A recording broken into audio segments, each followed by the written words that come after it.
that's a good segue into something that you had said earlier that I want to talk about with you guys for a second. Is I was trying to formulate what I guess my philosophy of programming would be. Yeah. And if I think about it in where I want to maybe get to, or where I like to think I'm getting close to being in that vein, it's not. I would never consider myself a very technical programmer. Like I syntax wise and things like I have to look stuff up that I learned 10 years ago, and that's where to me that's not as important as for me. I guess my philosophy would be using code to solve a problem, but truly understanding the problem outside of the code. Right. So even when you touched on when it was talking about naming variables or copying stuff off Stack Overflow or things like that. To me, the standards that you keep in your own code, really, to me, the most readable code, the code that I like to see, represents an understanding of the problem. So even like you could see someone name a variable inside of a loop, and it describes what's happening in that piece of code, but it gives you no insight into the larger problem that, say, if it's a class or a model, what that's actually trying to mimic and solve. Yeah. And I think that being able, I think before we started the show, you had made mention of like being able to work in the abstract, and I think that is a higher level, even beyond just being a very technical programmer understands patterns. It is being able to apply that and solve real world problems in what I would want to be it's the simplest possible way, because to me that's the best code. Like you solve a problem using code in the simplest way. Makes for the best solutions. Yeah. So I think that at least for me, that's probably, I don't know how to describe that, but that would be my philosophy, is using code as a means to solve other problems, but having an understanding of those problems. You guys on board with that, or? Now I noticed that you didn't have a umami-esque reaction after that sip of coffee that you just took very loudly. So 4 flavors. I was expecting like a. I need that fifth. You know, I'm fine with bitter. This isn't a Folgers commercial. I mean, this is the real life, man. I mean, this is the coffee I drink every day. I've been told that the best part of waking up is Folgers in your cup. Yeah, I mean, I can't argue with that. Who can? Yeah. When did you start coding?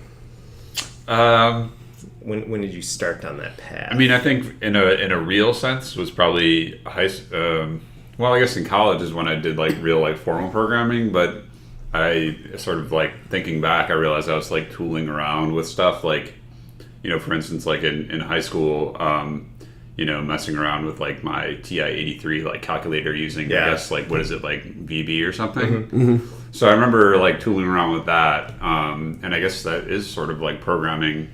Even though it was like totally... It's like literally like programming. Yeah, it is programming, but it was like totally like just for shits and giggles. Like it wasn't, you know... That's what you're doing now, right? Yeah, shits and giggles and money, but... just happen to be getting paid. Yeah. Stacks on stacks. Yeah, right. The fattest stacks. So it's really not that different, right? I mean, but... you know, that was like just sort of, I don't know like how I like got into that, or probably just because I was like curious and was like, oh, okay. Probably like, because you had a TI-83. Yeah, it's better. And you were bored. Yeah, it's better to, you know, do that than like pay attention to algebra. It's better to make a snake clone than pay attention in physics. Yeah. Yeah, my worst fear would be right in the middle of writing a for loop or something, and then the teacher calls your name. Yeah. You're just like, and you're never gonna remember what that for loop was for because you didn't name your variables well enough at that point. Yeah, probably. Call a callback. Yeah. Probably. But yeah, I mean that was I think when I started, you know, programming. And I remember it's just being kind of like an extension of like the sort of like the logic problems that you would kind of like work out when you were a kid. You know, I was fortunate to get exposed to that stuff when I was a little bit younger, so that kind of like whets your appetite for like that sort of or that that type of problem solving. Right. And I always thought it was really cool, even though it was something I always like struggled with. But it's something that's like, you know, it's very satisfying. Yeah, it's fun. Yeah. How about you, Paul? When did you start writing code? Because I grew up in a house that had computers in it. So the earliest I remember is we had an Atari ST. I must have been like 7 or something, and my dad introduced me to Logo, and I don't know if you've used a Logo before, but it was essentially this, it was a programming language that came in this, like, bundled into this IDE that had on the left side of the screen what they would call a turtle. And a turtle was just this triangle, and you would program something that said, okay, from 0 till 3, move forward 10, and then turn right 90 degrees, and that would draw you a square. And so you could build up these programs to draw you different things. And, Okay. I mean, technically, you could write a program that didn't draw you anything; it just did something. Mm-hmm. But the fun thing was to draw things. Yeah. And so that was really my first exposure to it, and like just coming up with various things I could draw, or like you could make little games where you would draw out a maze or something, and then you would let the user enter like movement commands. You draw these mazes, and you made these little games, and so that was really my introduction. And from there, it kind of petered off for a bit until the World Wide Web came about, and then I got into the HTML and the JavaScript and some VB there as well, because that was Internet Explorer was the only game in town, so it was okay to use VB at that point. No, that's a good communicator. No. So that was really my setup. But like again, like you said, it was just I was just messing around. Like if I went back to look at the code, it would be nothing that I'd want to look at, I'm sure. Yeah. That's funny that what did you call it, Logo? Logo, yeah. We didn't have it for Atari, but we had it when I was in school. We had like Apple IIe's. But we called it Toad. Okay. But it was the same thing. But I think ours looked like a turtle. But you would write the list of commands, and but it was the same that you could get it to move, and it would go up. It was literally called a turtle in Logo. Like it was my implementation had a picture of a triangle, but it was called the turtle. Maybe the Apple version was just named differently or something. Yeah, we had like the hacked like Russian version, like in my school in Oak Lawn. We didn't have the tip top. In Soviet Russia, Toad codes you. Yes. That's awesome. I guess I had a similar. I was young when. That's a real topical Yakov Smirnoff reference, by the way. So. We're gonna cut this part out too. Please continue. I'm bearing my soul about my first program. You're doing impressions now.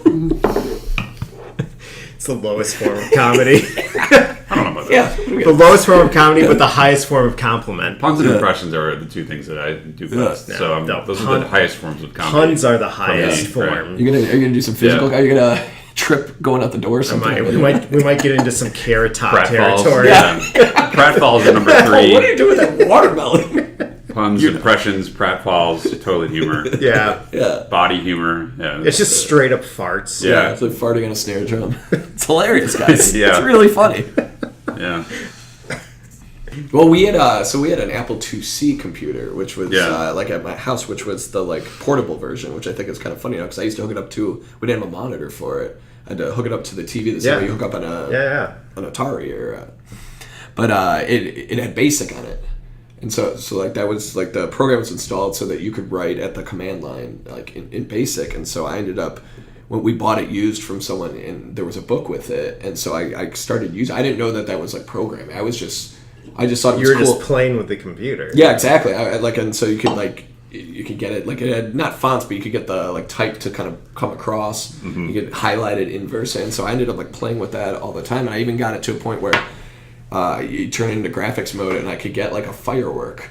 So I had something like shoot a thought, and then it would like shoot a firework because I just drew out on the 256 grid like where it would look like. And I mean that took me 6 months to do, but I was always just kind of tinkering. That I didn't think of it as like programming or like anything to do with like a career in the future.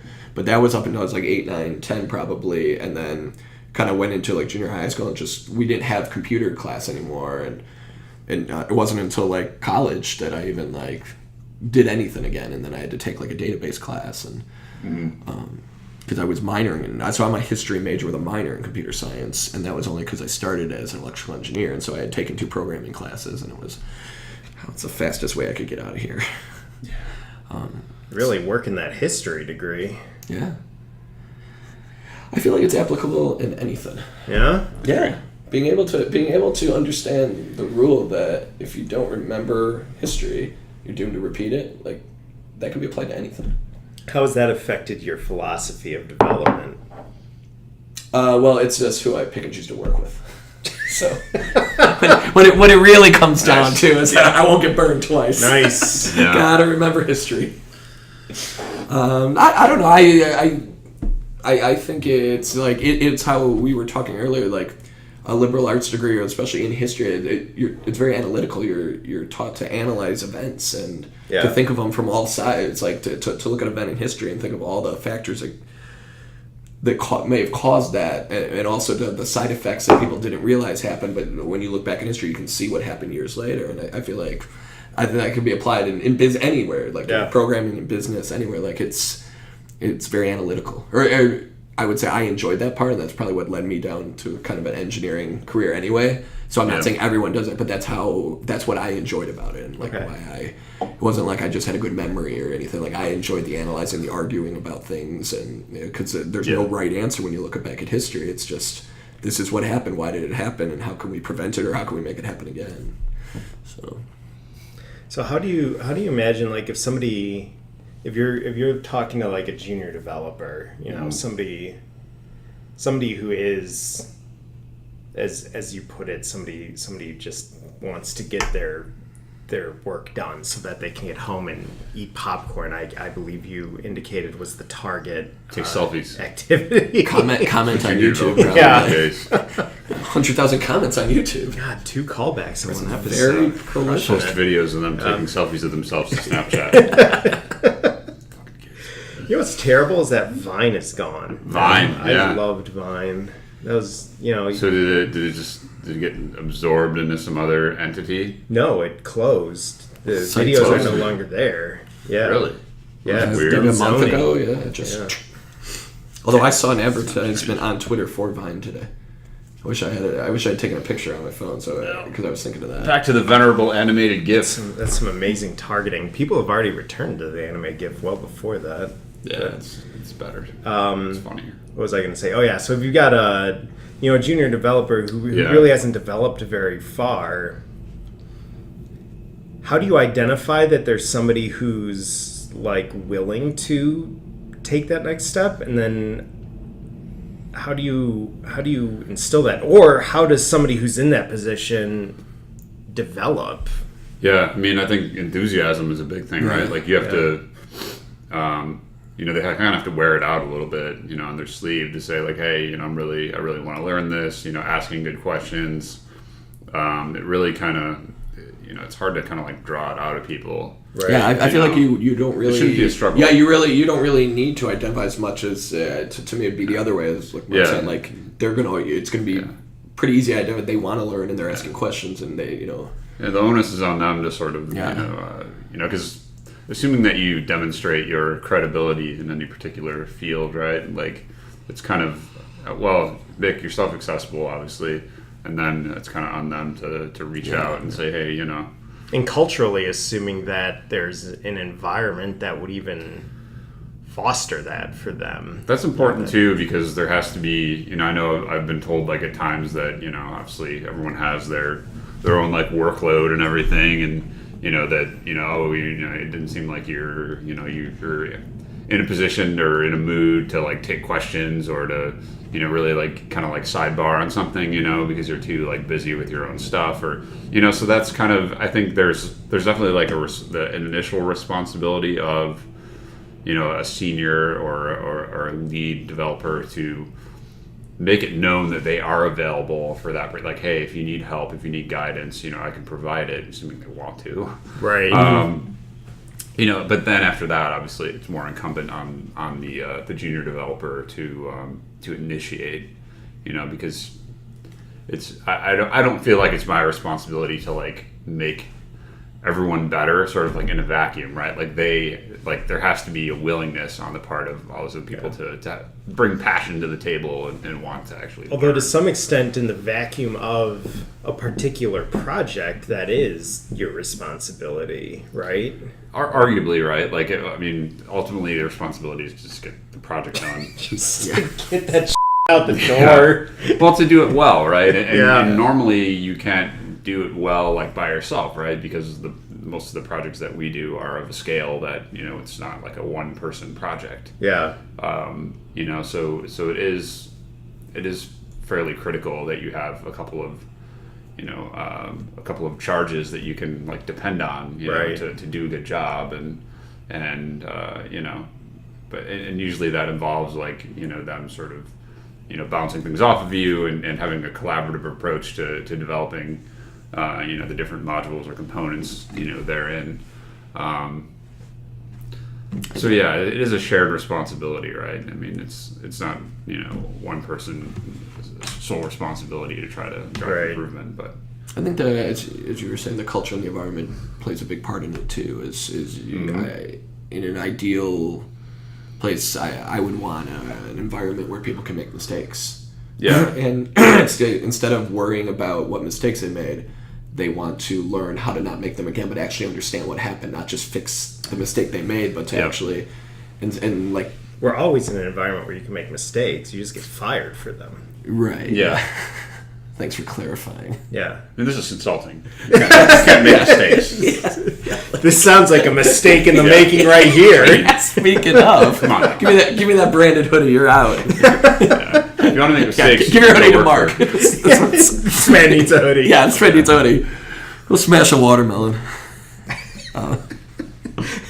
But I think at a software company, I think that needs to be fostered from the top down. That attitude of like, we're as you said, delivering software, but we're also investing so we can deliver software faster and better in the future too. And so you don't want to create an environment where people are afraid of getting fired for making a mistake or doing something boneheaded one time. Yeah. And instead of like saying what they did and getting help fixing it, they end up trying to cover it up. And I've had problems with like source control in instances like that where people have tried to roll back things the wrong way, and instead of just saying something, it's like, all right, everyone, I made a mistake. You're all going to get it now. We're going to fix it. Here's how you fix it. And that's just a sign. It's a sign of not having the confidence to do that or whatever. And to me, that's a breakdown of the environment and the culture. There's a fine balance between providing that, but also not being like overly forgiving, though. Right. Like, because you don't want to create a situation where people who people are looking in and saying, these people are making the same mistakes over and over, having the same problems over and over, and like nothing's being done. Right. Yeah. Yeah. And Certainly a pattern of behavior isn't good, right? Yeah. If it's a recurring problem. So you get one strike. Yeah, you get A recurring problem is like another problem, even, right? Right. Well, that's and I think at least the way we've kind of framed this conversation is about it's identifying the developers who want to be mentored and want to move right. up. To me, the developers that I would care about, I want to create that environment because just by their personality, if they want to be mentored, they're not going to keep making those same mistakes. They're going to strive not to, and they're going to want to know how to fix it. And, so like you're always going to have, in any job, you're going to have some people, like you said, that write their code, go home, pop the popcorn, that's it. That's not who I worry about the culture fitting. I worry about the culture fitting the kind of people that want to grow. Yeah. And, I as someone who went through that, I think it's important to foster that. Yeah, because I'm not a big popcorn fan. No. It gets stuck in your teeth. Yes. Yeah. Not a lot of flavor. Depends. I've never can control the flavor. Yeah, with the but I've never had like a popcorn, like a transcendent popcorn. You never had Cape Cod white cheddar popcorn. Yeah. Because that'll blow your mind. I've had Garrett's. Yeah. No. I'm talking Cape Cod in the bag, 99 cents. All right. Get my kettle corn. Yeah. Put enough sugar on there. Butter. Ooh, that's a treat. Yeah. I think you can identify a good, growth in your career by the way you're growing is you're making different mistakes all the time. That's fair. So that's like the negative. That's fair. I'm not sure why you're laughing at that. Well, that's I think that's a reasonable. No, I was kind of thinking of No, I'm just making different mistakes all the time. Like every day, it's something different. And as you get more responsibility, the scope of your mistakes bring down your whole systems instead right. of so that those scale things get larger as well. The criticality of your mistakes is growing. More importantly, and it's in higher environments. Yep. You know? Yeah, exactly. Mistakes aren't in dev anymore; they're in QA, pre-prod, production. You know. Yeah.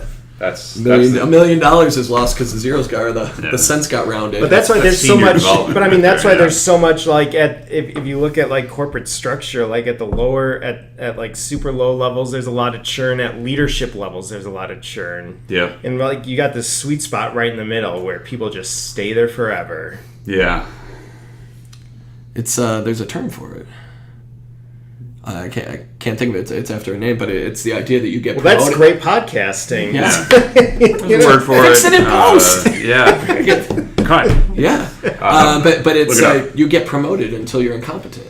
Every time you do a good job, you get promoted to the next. So the only time you stop getting promoted is when you get fired. Yeah, when you fail to be able to do a job, and then you get fired. That's why I plan to stay in one position and never move up or down.